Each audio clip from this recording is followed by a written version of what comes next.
Have you ever stopped to wonder if some of the small things you do, without even realizing, might be quietly pushing people away? Maybe no one said anything out loud. Maybe they smile, nod, and carry on. But behind that politeness, there could be thoughts they're just too kind or too uncomfortable to share. The truth is, as we grow older, it's easy to overlook how some habits start to slip in. Habits that might seem harmless to us, but stand out loud and clear to others. And unfortunately, those subtle signals can leave the wrong impression, one we never meant to send. This isn't about blaming yourself. It's about opening your eyes, about seeing yourself with kindness, but also with honesty. Because the way you carry yourself, the little things you say, how you show up in the world, it all matters more than you think. In this video, we're going to gently explore 5 ugly things older adults sometimes do. Things that people notice but rarely talk about. Not to embarrass you, not to shame anyone, but to help you feel more confident, more aware, and more connected to the people you care about. Stick with me until the very end, because these insights just might shift how you see yourself and how others experience you. And one simple change could help you feel more respected, more appreciated, and more alive than ever. Let's begin. Letting personal grooming slip, even just a little. Here's something people notice almost immediately, even if they never say a word. When someone starts to let their grooming fade, it doesn't happen all at once. It sneaks in little by little. Maybe your nails grow a bit too long. Maybe your beard or hair is a little messier than it used to be. Maybe there's food left on your face after a meal, and you just didn't feel it. It's nothing dramatic, but it's enough to raise quiet questions in people's minds. They might not say anything. Most won't. But they notice, and they wonder, is he okay? Has she stopped caring? Is something going on? What's hard is that you probably still do care. Deep down, you still want to look sharp, to present yourself well.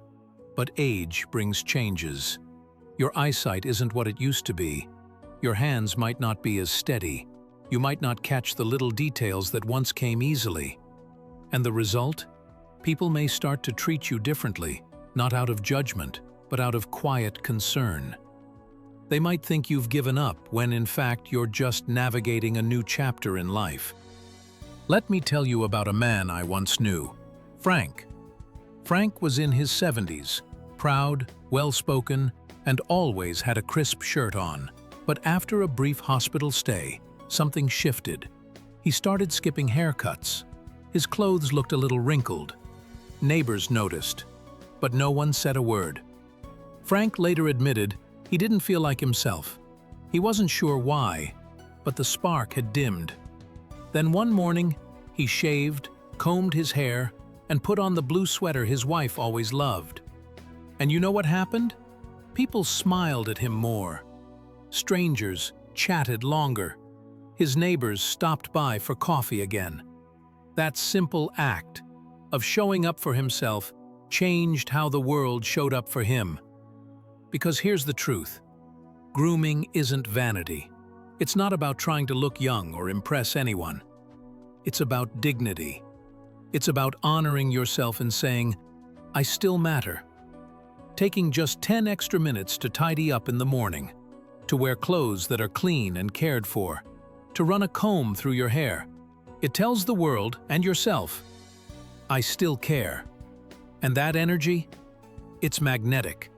So the next time you look in the mirror, ask yourself, not with judgment, but with kindness, am I showing the world the pride I still have in who I am? Because you are worth that effort. Always have been, still are. 2. Complaining too often, without realizing it. Here's something that happens quietly. So quietly, in fact, that most of us don't even realize we're doing it. We start to complain, a little more, and a little more, until, suddenly, negativity slips into nearly every conversation we have. It might begin innocently, a comment about the weather, the price of groceries, how slow the mailman is, or how your back just hasn't felt quite right all week. And listen, you're not wrong. Life isn't always easy, especially as we age. There are real frustrations, real aches, real losses. You're allowed to feel them. But here's the hard truth. No one wants to say. When every conversation becomes a list of what's wrong, people start to pull away. They won't tell you. They won't confront you. Most people don't want to hurt your feelings, but inside, they begin to brace themselves, to guard their energy, to distance themselves, slowly, gently, because they don't know how to carry the weight of so many complaints. And over time, what they remember about you isn't your wisdom, your kindness, or your stories. It's the heaviness they felt after each visit. I once knew a man named Harold, 80 years old, sharp as ever, kind-hearted, deeply loved by his family. But after his wife passed, he started to see the world through a darker lens. Every phone call was filled with what was wrong: the government, the neighbors, the TV, the traffic. His children listened patiently, at first. But eventually, the calls became less frequent. The visits grew shorter, not because they stopped loving him, but because the energy started to drain them. Then, one afternoon, his granddaughter said something simple. "Grandpa, I love when you talk about the old days. You sound so happy when you do." That one sentence flipped a switch. He didn't stop being real. He still shared his frustrations. But he started balancing them with stories, with gratitude, with humor. And guess what? The family came back. They stayed longer. They laughed more. Because now, they weren't just surviving the conversation. They were enjoying it. Here's what I want to remind you. You have every right to speak your truth. But you also have the power to choose how you tell it. Do your words lift people up or quietly wear them down? Are you sharing your wisdom or just your worries? Because the truth is, you still have so much light to offer. You've lived, you've loved, you've endured. That resilience, that perspective, that matters. So next time you feel the urge to vent, pause for just a moment. Ask yourself, is this complaint helping me feel better or just keeping me stuck? Can I share something hopeful instead? Even something as simple as, "You know what I saw today that made me smile?" can completely change the energy in the room. You don't have to be endlessly cheerful, just be real and a little bit generous with your light.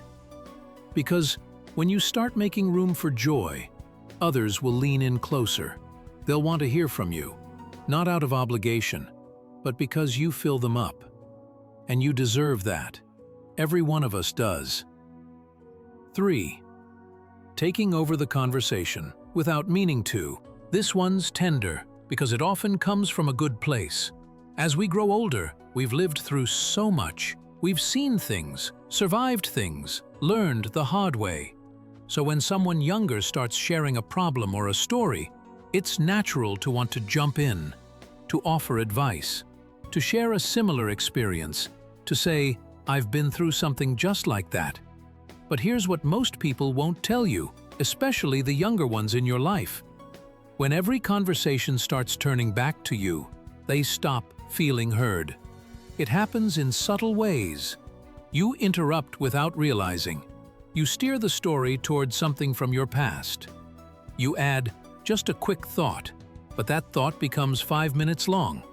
Again, it's not out of rudeness, it's out of connection. You're trying to relate.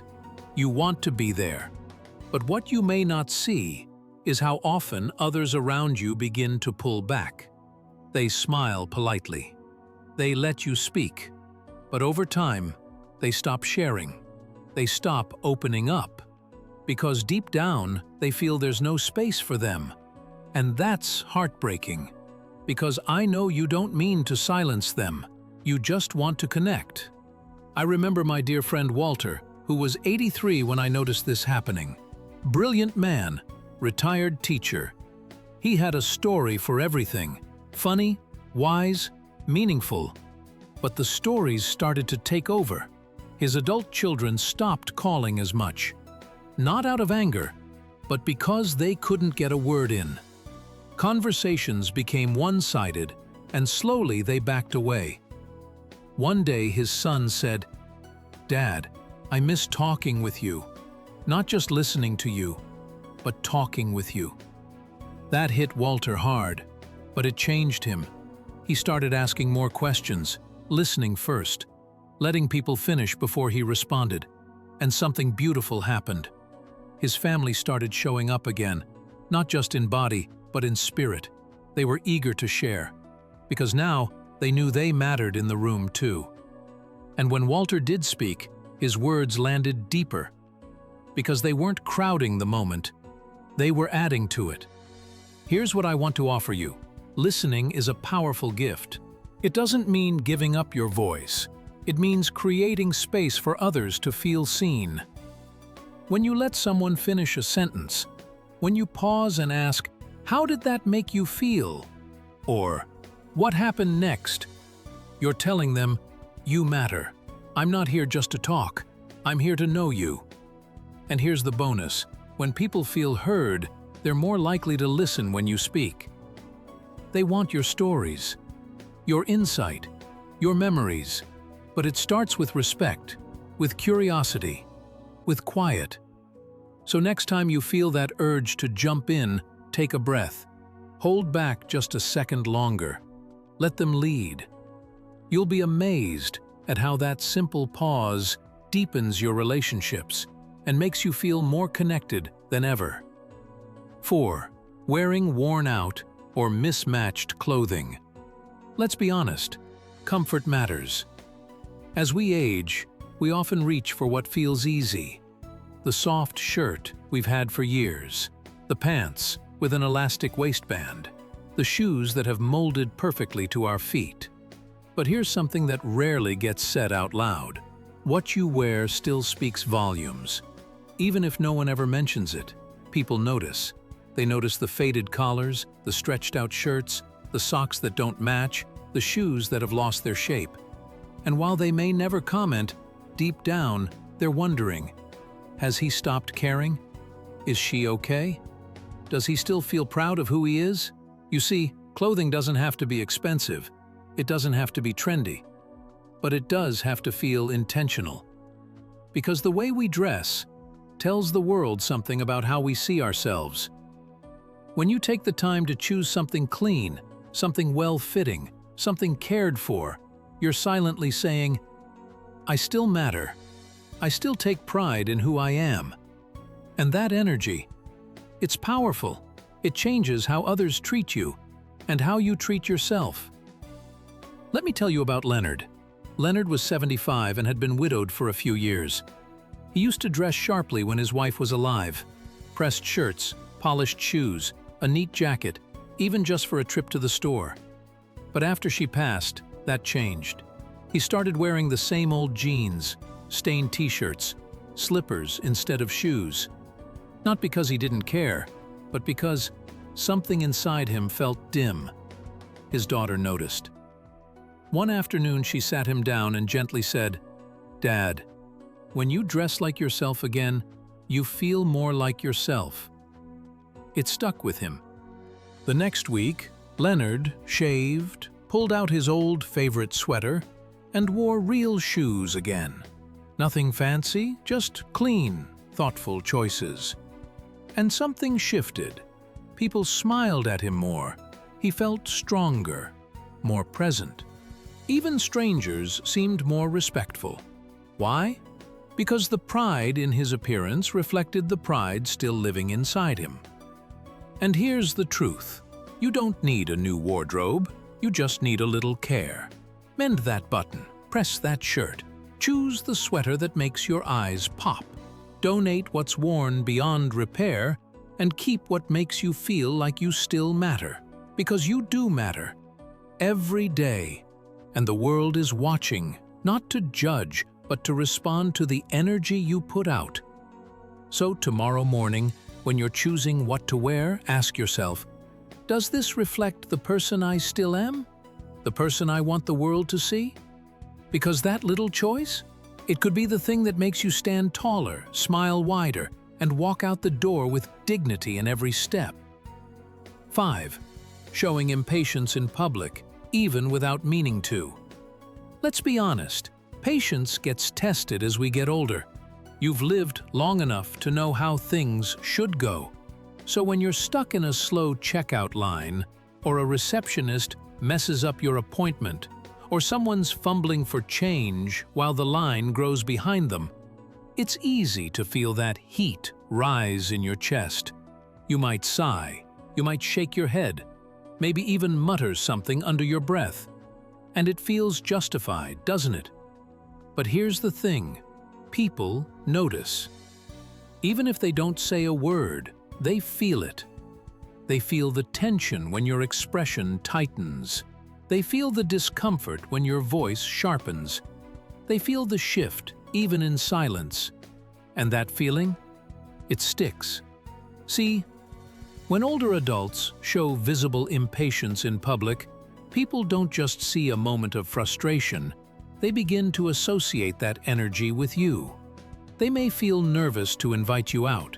They might avoid situations where delays are likely, not out of judgment, but out of self-protection. It doesn't mean you're a bad person. It means your presence begins to feel more stressful than supportive, and that's something nobody really knows how to say out loud. Let me tell you about Raymond. He was 80, kind man, proud veteran, known for his charm. But after some health issues and the loss of his wife, his fuse grew short. A few grumbles here, a snapped, "Come on," there. His daughter loved him deeply, but one day she stopped inviting him to run errands with her. When he asked why, she hesitated, then said quietly, "Dad, it's hard sometimes. I feel like we're always on edge." It broke his heart, but it also opened his eyes. So he made a quiet vow. Pause before reacting. Take a breath. Let the moment pass. And you know what? It changed everything. The grocery trips got fun again. The baristas smiled longer. The laughter came back. Because patience doesn't just change how people see you, it changes how you feel inside. And here's the truth. The world is watching us, especially as we age. People look to you. Yes, you. To model what grace and wisdom look like under pressure, what calm maturity looks like when things go sideways. You've made it through more than most ever will. Don't let small irritations steal the peace you've earned. So, next time someone's taking too long or life throws you a delay, ask yourself, is this worth the energy? Or could I be the one who brings calm to this space? Because that kind of presence, it's rare, and people are drawn to it. They respect it. They remember it. If you've made it this far, take a moment to pause and breathe, because this wasn't an easy topic. It takes courage to look in the mirror and ask yourself, are there things I'm doing that might be pushing people away, even without knowing it? The truth is, we all do it, every one of us. As we age, some habits slowly sneak in. A little impatience, a little more complaining. Maybe we let grooming slide or stop noticing how we're showing up in conversations or in our clothes, not because we don't care, but because life shifts. Bodies change, energy changes, and sometimes we just lose sight of ourselves for a while. But the good news is this: it's never too late to come back to yourself, to step into your day with just a little more intention, to speak with a little more light, to show up, not just for others, but for you, because you deserve to be seen, to be heard, to be respected. And often it starts with the way you carry yourself, in the little moments. So if even one of these 5 points resonated with you today, hold it close.